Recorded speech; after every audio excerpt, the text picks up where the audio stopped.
كمردم چینو گر یار دمم چیه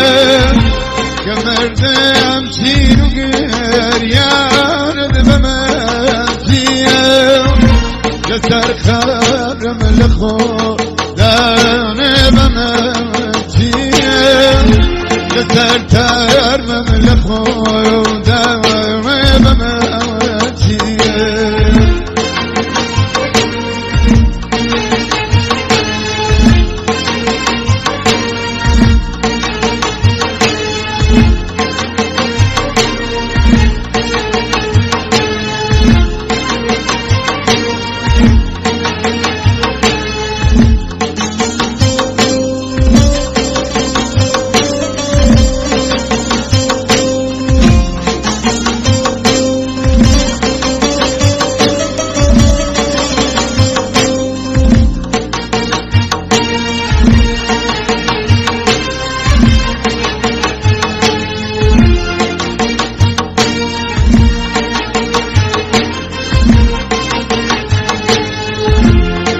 هل ثروتي لي قردناني كانت هل ثروتي لي قردناني كمرد ثروتي دانا بماتي كمرد ثروتي دانا بماتي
رادیوی گەڕیان دەنگی هەمووان.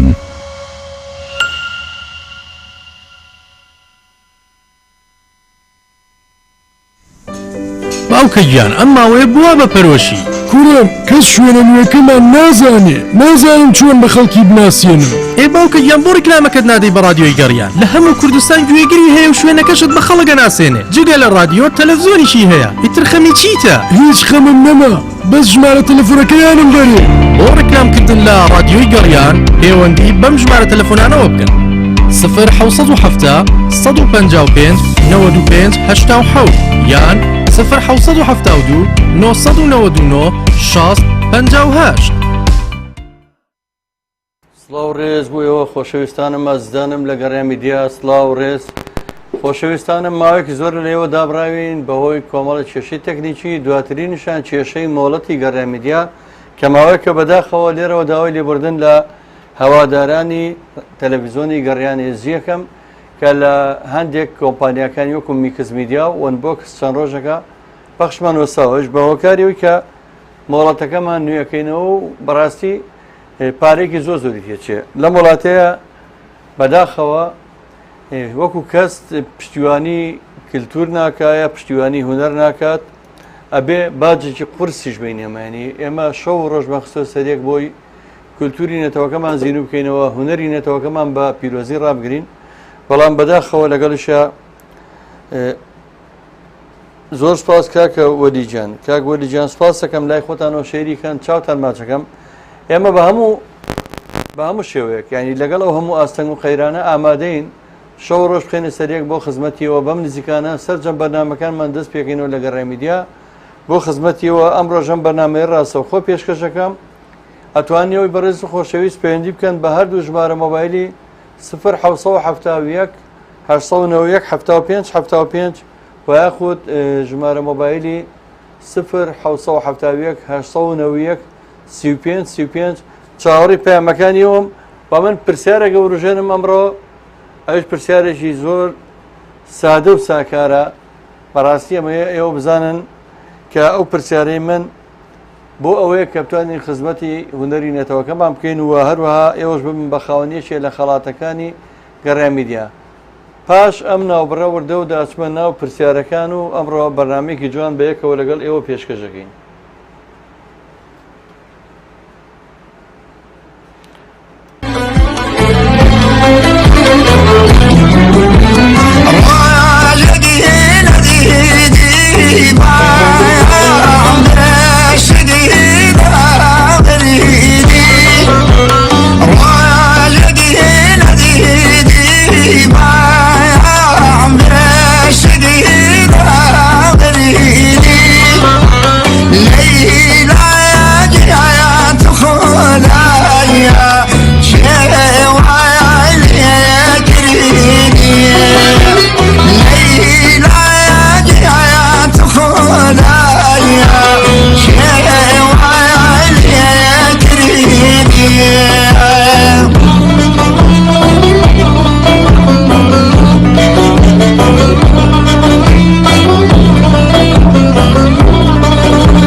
بەڵێ خۆشەویستان کەمێک تر پرسیارەکە ڕاستیەوە بەڕێز و خۆشەویستەکەم بە چاوەڕێی ئەوم کەوا ئەوەی کە وەڵامی پرسیارەکەی زانی ئەبێ بە خاوەن یەکێک لە خەڵاتەکانی بەرنامەی گەڕیان میدیا بەرنامەی خەڵاتی دیاری دۆستم هەیە ئەتۆم ناوێت تازە لە ئاخری عومرمدا دڵی خۆم ناخەمادارێت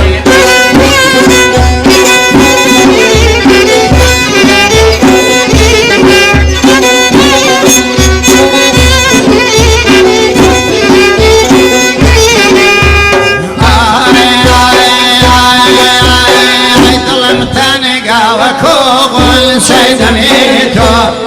سلم جيجا لجيجي برسميتو ظلم شينا شيان دادي بمرايا سيو إناس ما يدرين بهم الهميتو أتون ناوي أتون ناوي دوستن هيا أتون ناوي نازل وآخر عمرنا ويخومنا خماداري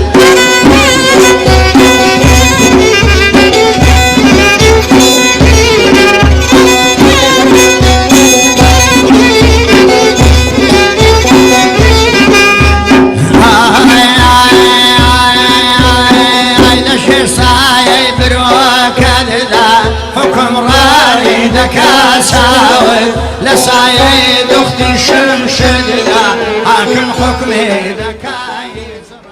بەڵێ خۆشەویستانم خۆشەویستانی گەڕێمیدیا هەمووتان نەزانن بەردی بناغە و خۆشیەکانی ناو گەڕێمیدیا مامە هادیجان بۆ عەریف حەمەتاڵ هادی مەحموود هونەرمەندی کۆمیدی و قسەخۆش و کارکتێرێکی زۆر زۆر ڕووخۆش و بەناوبانگی ناو درامای گەردەلول و هەروەها ئەکتەرێکی بەتوانای دەمەتەقی و بۆ پێشکەشکاری بەرنامەی دەمەتەقی لە گەڕێمیدیا پرسیارێم ڕۆمانەوەیە مامە هادی هونەرمەندی کۆمیدی عەریف حەمەتاڵ لە چ بەروارێکە کۆچی دوایی کردووە ئەتوان پەیوەندی بکەن بە ژمارە مۆبایلەکانی گەڕێمیدیا ئێستا لە کۆمیتی ژمارەکانتان بۆ دانێم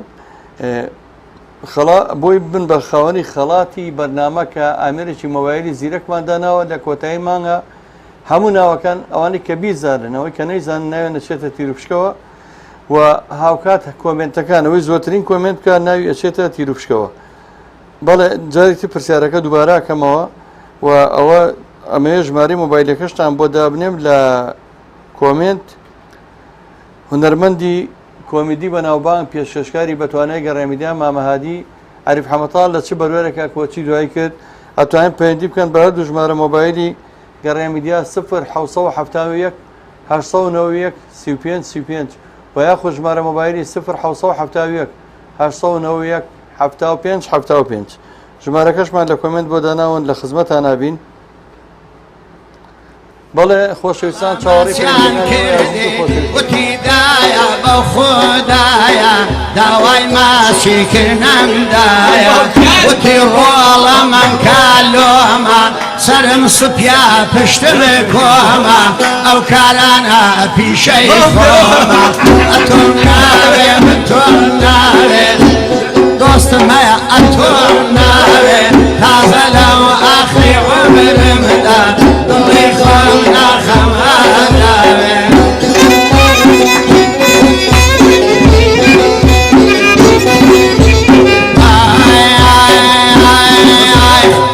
ئەگەر دەستمە گەیشتا تۆ خوددایە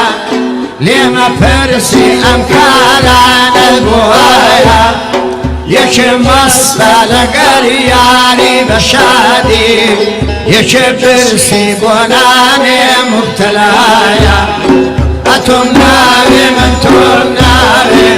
دۆستم هەیە ئەتۆم ناوێ تازە لەوە ئاخری عومرمدا دڵێ خۆم ناخەمە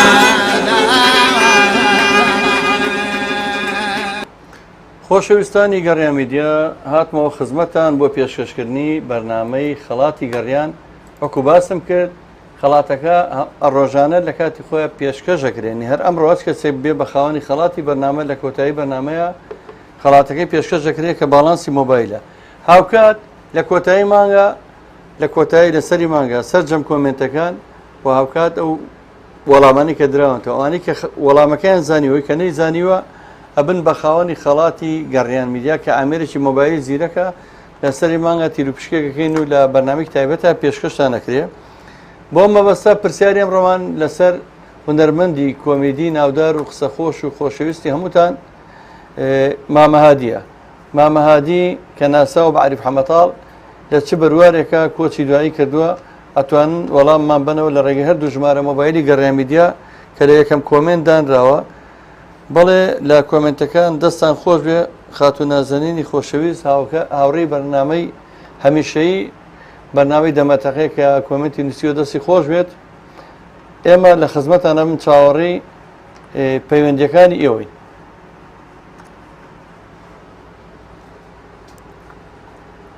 بەڵێ یەکەم پەیوەندیمان لەگەڵا دیارە مامدابانمان لەگەڵایە مامەدابانی خۆشەویست مامەدابانی مۆزیک کاکە دابان ئەم کاتە باش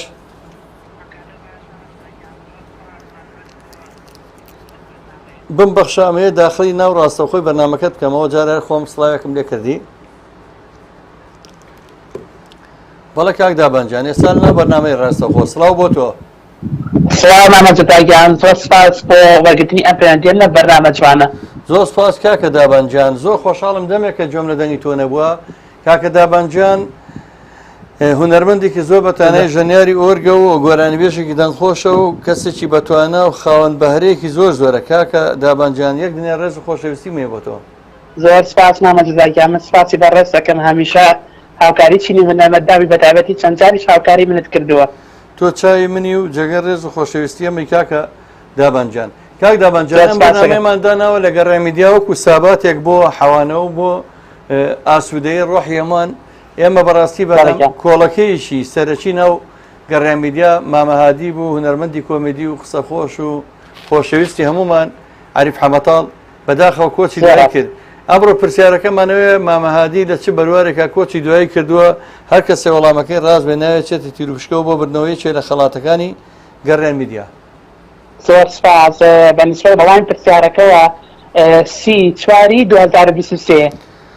دەست خۆشمان بەدابەنجان لە بەشی کۆنتترۆل ناوی بەڕێز دەنووسن ئەگەر وەڵامەکە ڕاست بوو ئەوە کۆتایی بەرنامە ئەمڕۆ تیرروپشکێک ئەنجامە درێ و ناوەکان جارێکتر دووپا دەکەێتەوە یوادارم لە بەرنامەکەی لەگەڵمان بمێتەوە هیچ شتێکی نییە بەمان باس بکەین مامە دابان من لێرەوە دەستخۆشیدا لێکەم ئیشەڵا ڕۆژە لە ڕێژان هیواخوازە من لەم ڕادیۆ جوانەوە بە پرۆگرامێکش بە خزمەتێک تاکەم و زۆر خۆشحاڵم لەگەڵتان ڕادیۆی خۆت ئێستا بەرنامەیەکشمان هەیە هەر بەوەی جەنابیش بزانی کاکە دابانجان بەرنامەیەکمان ئێستا زیاد کردووە بە ناوی بەرنامەی ساباتی ڕۆشنایی کە ڕێکخراوی ڕۆشنایی بۆ خاوەن پێداویستی تایبەت و نابینایان بەڕاستی پێشکەشەکەن مامۆستا عومەر و خاتو هەنەر هەموو ڕۆژی شەمەیە کاتژمێر 2 3 ببوورە ئەتوانن بەڕێزشتان پەیوەندی بکەن بۆ بەرنامەوە کاکە دەستا خۆش بێ و هیوەستە تو تا بۆ خواست بوو سپاس بۆ گرنگیدانە بە توێژی خاوەن پێداویستی تایبەت تۆ چاوی ئێمەی جێگەی ڕێز و زۆر خۆشەویستی سپاسەکەم مامنم زۆر خۆشحاڵم لەگەڵ ئێوەی بەڕێزە زۆر سپاس بەڵێ خۆشەویستانم سپاس ئەو یەکەم پەیوەندیمان وەرگر کاکە دابانی ئاغا موزیک کە هیچێکە لە هاوڕێ خۆشەویستەکانمان ئەو کۆمنتە زۆرانیەوە بە هەند وەرەگرین دڵنیا بە کۆمنتەکانتان هەر هەمووی ئەچێتە تیرروپشکەوە چاوەڕێی پەیوەندی ئێوەی بەڕێز و خۆشەویستین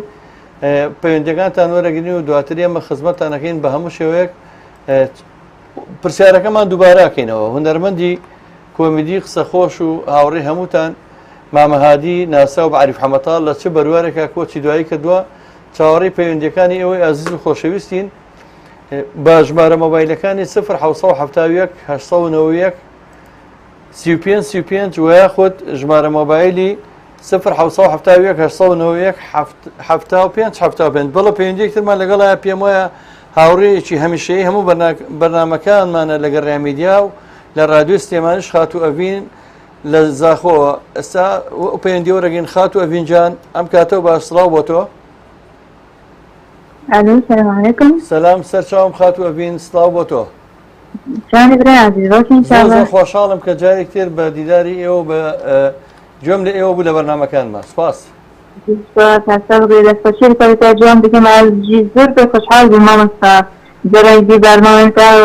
ڕۆکی بێژن پەیامی کەسم بەڵاتی بەلگەی ناوپەرلەمەتای جواندا بنت زیاتر گەرێک خۆشحاڵ بووم بەڕاستی زۆر داوای لێ بنەکەم ماوەیەکی زۆر لە ئێوە دابڕین بەهۆی هەندێک کێشەی گەڕیانەوە کە لێرە کێشەی تەکنیکی و کێشەی مۆڵەت و هەندێک مەشاکیلمان نەبوو. سوپاس بۆ خوا کە جایتر لە خزمەتانە. دەست بۆ خدای مازن دەستخۆشی کۆریداتکەم سەرکەوتنێ بڵاتنامی کارمە دەستخۆزمەوەستا. زۆر سپاس دەکەم، زۆر خۆشحاڵ بووین بەڕاستی ئەمەش بە هەمان شێوە هیوای سەرکەوتن بۆ ئێوە خوازین تەمەند درێژ بن. مامۆستا لە کۆراک نینە بچی؟ لە کۆڕێک وڵا لەم یەک دۆڕۆژەیە کۆڕەکەشمان ئەکتیڤ بکەینەوە داوای لێبوون نەکەین. ژمارەی وەتساپ و ڤایبەر و کۆڕێکیش جارێکتر دانێنەوە لە خزمەتان نابین. دەست خۆش مامۆستا دەست بکە. برای مامۆستا دەربارەی دەرسە بابەتیارە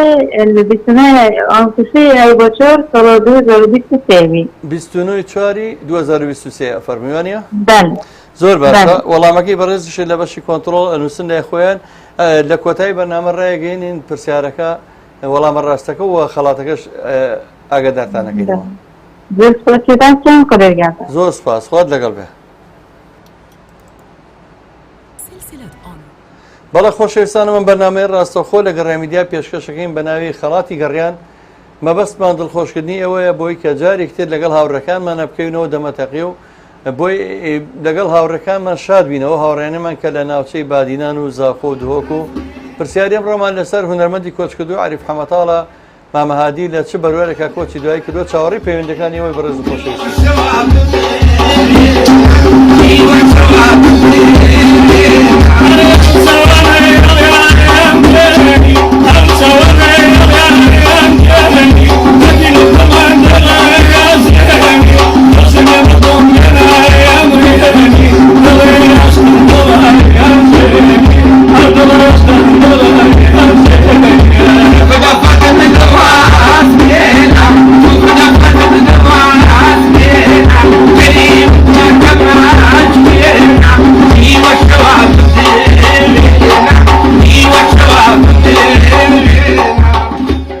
ئەزانم خۆشەویستانم لە گەڕامیدیا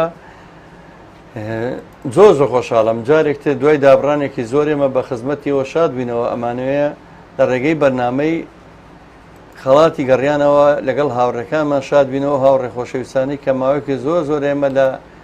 یەکتری دابڕابن بەڕاستی ئەمەوێ بە دیدارتان شادمەوە جارێکتر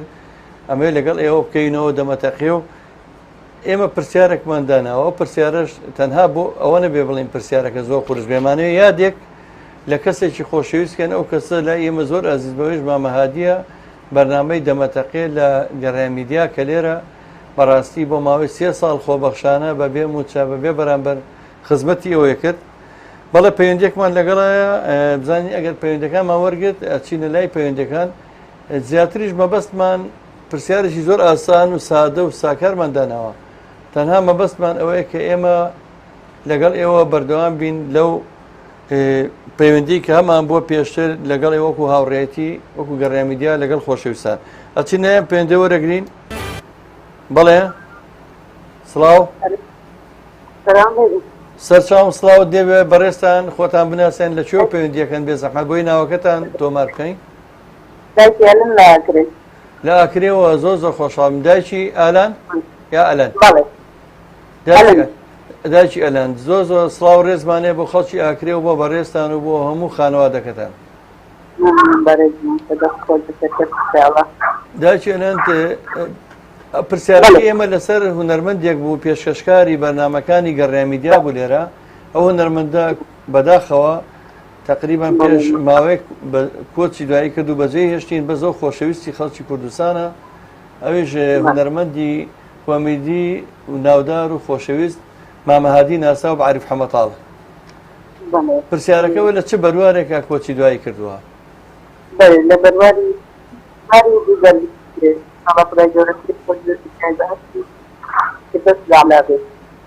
زۆر سپاس دەکەم. بەروارەکە چەند بوو ئەگە دووبارەیەکەیتەوە زۆر سپاس دەکەم. دەست خۆش بێ زۆر سپاس هیوادارم بەخە دیاوار ببی بە خاوەنی خەڵاتی بەرنامەکانی ئێمە.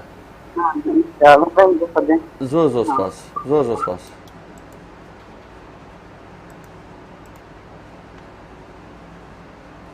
نایابێ بۆ پەیوەندیکردن با گەڕیان میدیا لە ڕێگەی ئەم ژمارانەوە 1970 155 95 87 1972 999 60 58 لە سۆشیال میدیا یوتیوب، تیکتۆک، فەیسبوک، ئینستاگرام بە دوای گەڕیان میدیادا بگەڕێن و بمان بیننەوە.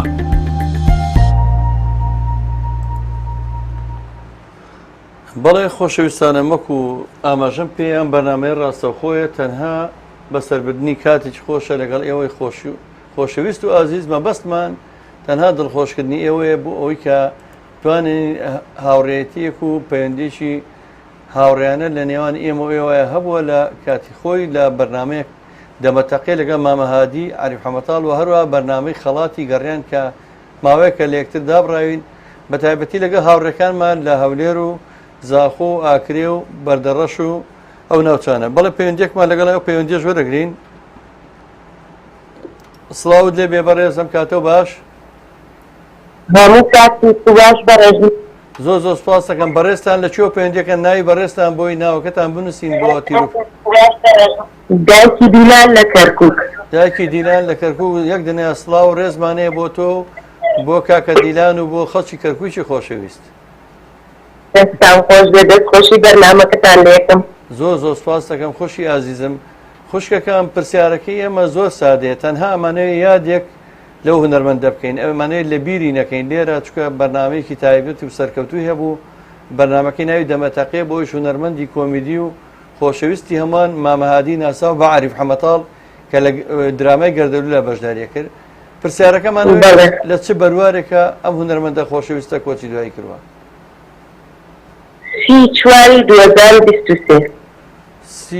2023 زۆر باشە. دایکی دیلان ناو دەخێنە تیرروپشکەوە هیوادارین بەخەداوەرێ. دایکی بیلال بیلال، دایکی بیلال ببان بەخشە، دایکی بیلال بێ زەحمەت لە بەشی کۆنتڕۆڵ دایکی بیلال بخەنە ناو تیرروپشکەوە. سپاس دەکەین. دەست خۆش بێ، زۆر کاتێکی خۆش بۆ تۆ.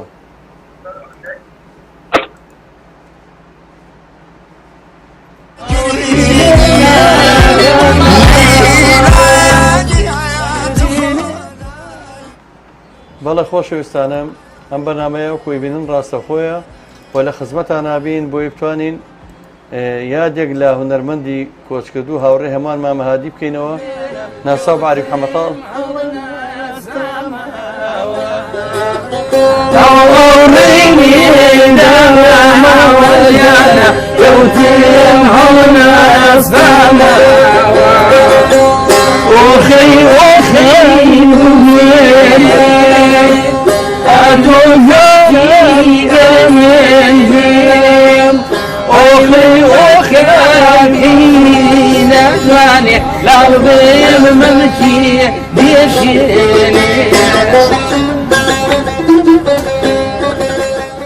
هەرچۆنێک هەرچیە بکەین مامەهادی لەگەڵمانەیە لە هەموو یادەوەریەکانە،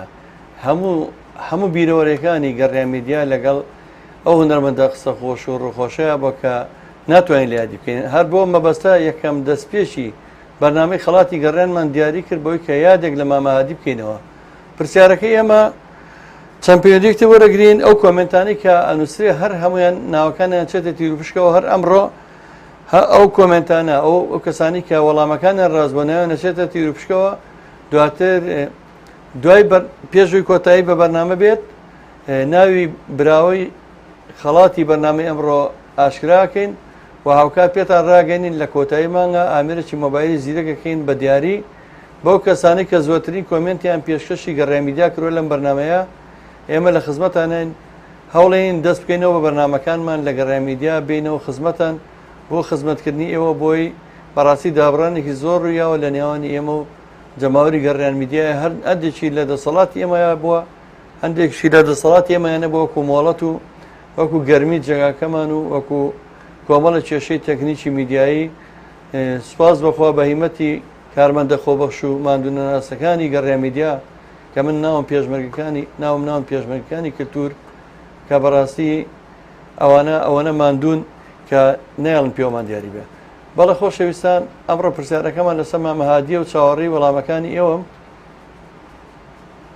لە خزمەتان نابین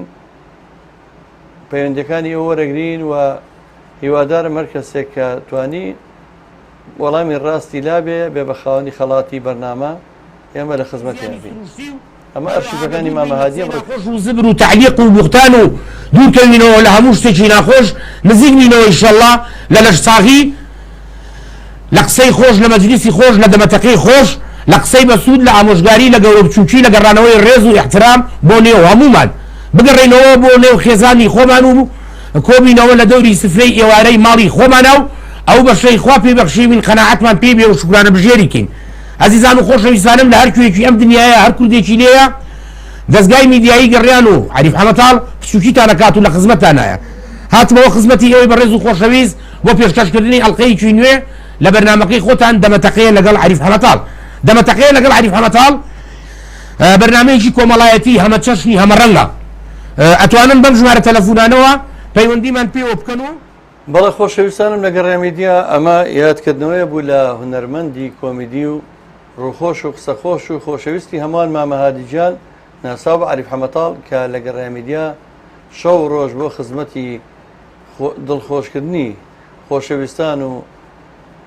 هاوڵاتیان هەمیشە بەردەوام بوو بە دەمەتەقیەکانی بە قسەخۆشەکانی بە قاقا بەناوبانگەکانی پرسیاریم ڕۆمانەوە بوو کە ئەم هونەرمەندە خۆشەویستە ئەم پێشکەشکارە بەتوانایە گەڕامیدیا لە چ بەروارێکا کۆچی دوایی کردووەوە پەیوەندیەکان وەرەگرین لە ڕێگەی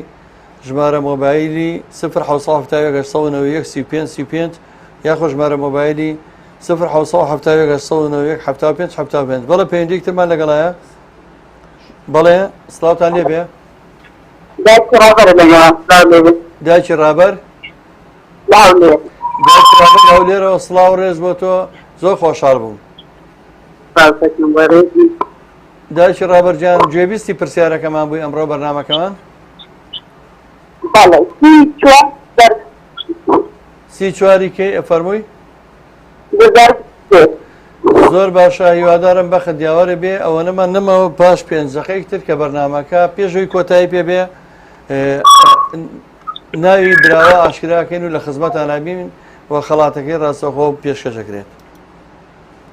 بەڵێ خۆشەویستانم وەکۆی بین نەمڕۆ بەرنامەکەمان تایبەت کردووە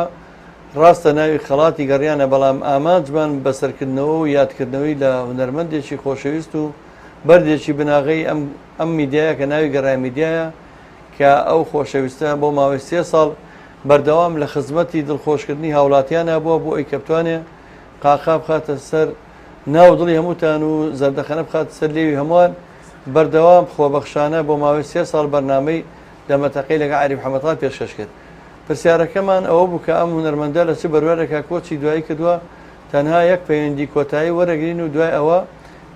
تیرروپشکەکە ئەنجامەین بۆی کە بتوانین ئەو کەسی کە بێ بە خاوەنی خەڵاتی بەرنامە هەر لێرەوە ناوەکەی ئاشکراکەین. ئەم بەرنامەیە هەوڵین بەردەوام بێت هەفتانە 2 جار لە خزمەتان نابین ئەگەڕێنەوە خزمەتان و بەرنامێکترمان هەیە لە ئێستا بە ناوی ساباتی ڕۆشنایی کە مامۆستای خۆشەویست مامۆستا عومەر و خاتوەنەر پێشکەشەکەن ئەوانش بە هەمان شێوە ڕۆژانی شەمە کاتژمێر 3 پاژنێڕۆ ڕاستەوخۆ پێشکەش دەکرێت زیاتر بە مەبەستی خزمەتکردنی خاوەن پێداویستی تایبەت و سەرجەمچین و توێژەکانە. بەڵێ خۆشەویستانم هێدیە دیێمە نزیکە بینەوە لە کۆتایی بەرنامە تەنها ئەمەیە چەند ئەرشیفێکی مامە هادیجان لێرەوەلەیە پێشکەشتان بکەم هەتا کۆتا پەیوەندی وەرەگرم دوای ئەوە وەکو باسم کرد ناوی براوەی ئەمڕۆ ئاشکراکەین و لە خزمەتان نابین. خۆشەویستانی گەڕامیدیا توانن لە چەناڵ یوتیوب تەنها بنووسن گەڕامیدیا لە تیکتۆک لە فەیسبوک لە پێیجی گەڕامیدیا لە ئینستاگرام لە هەموو شوێنانەمان بینەوە. ئێستا بینەرانمان لە گەڕامیدیا لە ئێزی بۆکس لە فامیلی بۆکس لە کورسێڵ ئەتوانن ڕۆژانە بینەری بەرنامەکانمان بن زۆر بەداخەوە لە هەندێک کۆمپانیا ئێستا باشەکەمان وەستاوە هەتا ئەو کاتەی مۆڵەتەکەمان نوێک بێتەوە. ئێمە لە خزمەتان نابین ئەمڕۆ بەرنامەیە ڕاستەوخۆ پێشکەشکراوە پاش کەمێکتر کۆتا پەیوەندی وەرەگرین و کۆتا نەتیجەی بەرنامەی ئەمڕۆ و ئاکامەکەشی بۆ هەمووتان ئاشکراکەین کە چێ بۆ بە خاوەنی خەڵاتی بەرنامەی ئەمڕۆ. کۆمنتەکان بێگومان کۆمنتەکان پشتی شێریان بەرەکەوێ ئەو کەسانی زۆرترین کۆمنتیان کردووە شانسیوان هەیە کە زیاتر ببن بە خاوەنی خەڵاتە گەورەکەی بەرنامە کە لە کۆتایی مانگە ئامێرێکی مۆبایلی زیرەکە هەموو ئەو ناوانە لە بەشی کۆمنت لە بەشی کۆنتترۆل لای خۆمان ئەو کۆمنتانە ئەنووسرێتەوە یاداشت دەکرێت بۆی کە بزانین چێ زۆرترین کۆمنتی نووسیوە کە ئەو کەسا بێ بە خاوەنی خەڵاتی بەرنامە بەڕاستی. ئێمە سپاسی و کۆمنتە زۆرانتانەکەین لایک و کۆمنتەکان زیاتر ئەبێ بەوەی ئەکتیبوونی ئێمە و بۆی بەردەوامی لەگەڵتانە. وەکو باسم کردماوەیەکی زۆر ئێمە لەگەڵ ئێوە دابڕابووین بەهۆی هەندێک کێشەی تەکنیکی و گەرمی شوێنی گەڕێمیدیا و هاوکات کێشەی مۆڵەت و چەند کێشەیەکی تایبەت بە کارمەندانی گەڕێمیدیا بە تایبەت ئێمە ئێستا بە تەنیا ڕەنگە بڵێم وەکو سەرەتا باسمانە کرد بە زیاتر لە 24 کارمەندی خۆبەخشەوە دەستمان پێکرد ئێستا ڕەنگە چەند کارمەندێک مابینەوە کە شەو ڕۆژمان خسۆستەریەک کە بتوانی خزمەتیەوە بکەن. بەڵێ یەکێک لە ئەرشیفە جوانەکانی مامەهادیتان پێشکەشەکەین و دوای ئەوە چاوەڕی کۆتا پەیوەندیەکەین و ئەمڕۆ بەرنامەکەتان بەم شێوەیە کۆتاییەت و سەربەرزیمە کە نائڵم دەمم بەرم بۆ هیچ دەستێ قوربان لوولە کەبابمان لەلایە لوولە کەباب ئەی یاخوا بەخیر بێ لوولە کەباب هێناوە ئەی بۆ لوولە کەبابێ بە دەفلس ئەی خوا کەبابەکە قوربانجە ئێستا دەمێ پەلەم لێ. بەڵێ خۆشەویستانم ئەگەر پەیوەندی نەبێت ئەوە زیاتر ئێمە پشتە بەستیم بە کۆمنتەکان و پاش کەمێک تر پاش ناوبڕێک لە خزمەتان نابین دەستەکەین بە ئەوەی کەەوە ناوی براوەی ئەمڕۆی بەرنامەی خەڵاتی گەڕیان بۆ هەمان ئاشکرا بکەین. دەتوانیکردن بە گەڕیانمیدیا لە ڕێگەی ئەم ژمارانەوە 1970 155 95 87 1972 999 60 58 لە سۆشیال میدیا یوتیوب تیکتۆک فەیسبوک ئینستاگرام بە دوای گەڕیان میدیادا بگەڕێن و بمان بینەوە.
بەڵێ خۆشەویستانم لە گەڕای میدیا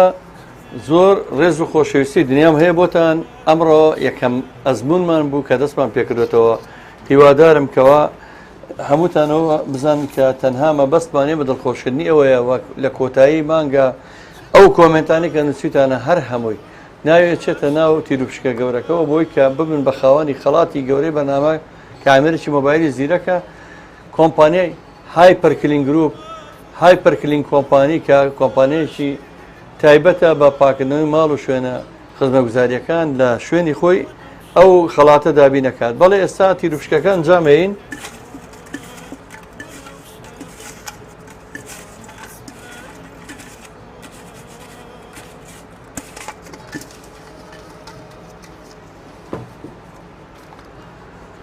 بەڵێ خۆشەویستان خات و نازەنین گۆران ئەمڕۆ بوو بە خاوەنی خەڵاتی بەرنامەی ئەمڕۆ کە باڵانسی مۆبایلە هیوادارم خۆی لە ڕێگەی نامەیەکەوە بۆ پیجەکە پێمان ڕابگەینە کە باڵانسی ئاسیای بۆ بدەرین یا کۆڕک بۆ هاوکات هەموو ئەو ناوانەی تریش ئەوەی کە ئێستا لە ئەم تیرروپشکای ئەمڕۆ نەبوون بە خاوەنی خەڵاتی بەرنامە هەروکو خۆی مێنێتەوە ئەوەی کە وەڵامەکەشی ڕاست نەبووە کە ئەمڕۆژ شانسی نەبووە هەموو ناوانی لە کۆمنت زۆرترین کۆمنتیان نووسیوە دوجار هەر هەمووتان ناوتان نەچێتە ناو تیرروپشکە گەورەکەەوە بۆ ئەوەی کەوا ببێ بە خاوەنی خەڵاتی بەرنامە کە لە کۆتایی مانگە ئامێرێکی مۆبایلی زیرەکە پێشکەشەکرێ وەکو باسم کرد کۆمپانیای هایپەرکلین کۆمپانی ئەو ئامێرە مۆبایلە پێشکەشەکات و ئەبن بە خاوەنی خەڵاتی بەرنامە لە ئەوانی کە زۆرترین کۆمێتیان نووسیوە شانسیان لەوان زیاترە بکە ببن بە خاوەنی خەڵاتی گەورەی بەرنامە. بەڵێ بەم شێوەیە کۆتایی من بەرنامەیە بڕۆمان هێنا هیوادارم کاتیش خۆشتان لەگە بەرنامەکانمانە ببێت سەر لەگە ڕێز و خۆشەویستی خۆم هاوکارانم کاکبران و کاگامانج و کاکە دیاری باڵەبان لەگە ڕێمیدیا سواز بۆیەوە. باوکە گیان ئەم ماوەیە بووە بە پەرۆشی کوڕم کەس شوێنە نوێەکەمان نازانم چۆن بە خەڵکی بناسیێنم. ئێ باوکە گیان بۆ ڕیکلامەکەت نادەی بە رادیۆی گەڕیان لە هەموو کوردستان گوێگری هەیە و شوێنەکەشت بە خەڵکە ناسێنێ جگە لە رادیۆ تەلەڤیزۆنیشی هەیە ئیتر خەمی چیتە؟ هیچ خەمم نەما بەس ژمارە تەلەفۆنەکەیانم دەرێ. بۆ ڕیکلامکردن لە رادیۆی گەڕیان پەیوەندی بەم ژمارە تەلەفۆنانەوە بکەن 0770 155 95 87 یان 0772 999 60 58.